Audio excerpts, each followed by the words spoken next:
Sa usa ka talagsaong panghitabo, giharana sa UP College of Medicine Choir ang ilang mga pasyente pinaagi sa usa ka kanta nga ilang gi-upload online o gitawag nilang virtual quarantine.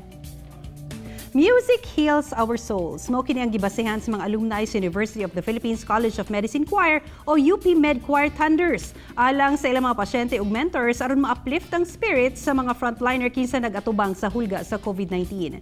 Matud ni Kathleen Ann Abat-Senen, tungod sa community quarantine, naglisod silang 21 ka doktor sa pagtapok aron mohimo unta og online concert. Busa ilang gi-record kini nga kanta aron mahimong virtual quarantine. Ilang giawag ang tanan nga suportahan ang mga healthcare workers sa ilang matag-adlaw nga kalisod aron tabangan ang kadaghanan.